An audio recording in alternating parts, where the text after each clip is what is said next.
Well, President Trump's idea for the United States to take over the Gaza Strip is gaining a lot of traction around the world this morning. Newsmax Chief White House Correspondent James Rosen joins us now live from the North Lawn with details and the global reaction. James, good morning.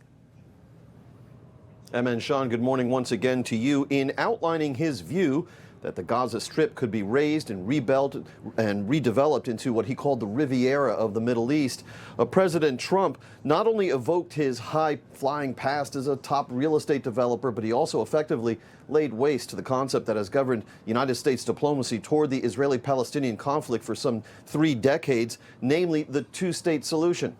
Hours before the Israeli Prime Minister Benjamin Netanyahu arrived here at the White House late yesterday, the first foreign leader to visit the 47th president, Mr. Trump signed an executive order restoring the maximum pressure campaign on Iran that had been a hallmark of his first term.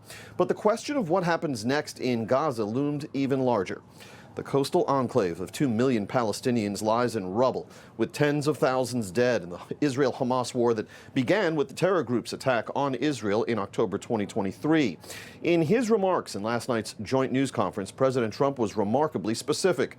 Speaking of the U.S. assuming, quote, an ownership position in Gaza, quote, we will own it and be responsible for dismantling all of the dangerous unexploded bombs and other weapons on the site, he said, and create, quote, an economic development that will supply unlimited numbers of jobs and housing for the people of the area.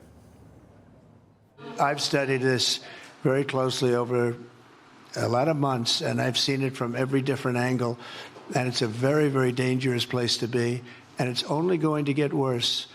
And I think this is an idea that's gotten tremendous, and I'm talking about from the highest level of leadership, gotten tremendous praise. And if the United States can help to bring stability and peace in the Middle East, we'll do that.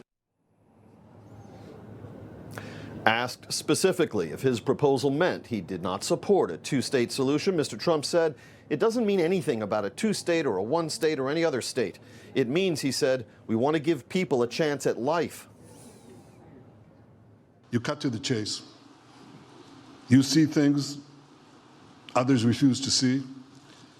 You say things others refuse to say. And after the jaws drop, people scratch their heads and they say, you know, he's right. And this is the kind of thinking that enabled us to bring the Abraham Accords. This is the kind of thinking that will reshape the Middle East and bring peace. Another sign that President Trump is not committed to a two-state solution was his reference to the future Gaza that he envisions being a home, quote, for the world's people. America's top Arab ally in the Middle East, Saudi Arabia, swiftly rejected the proposal, saying that the kingdom stands against any attempt to displace the Palestinians from their land, and also that Saudi Arabia will not normalize relations with Israel until there is meaningful progress toward a two-state solution. France branded this proposal a violation of international law, and back here at home, Democratic officials are speaking of it as an example of, quote, ethnic cleansing. Sean and Emma.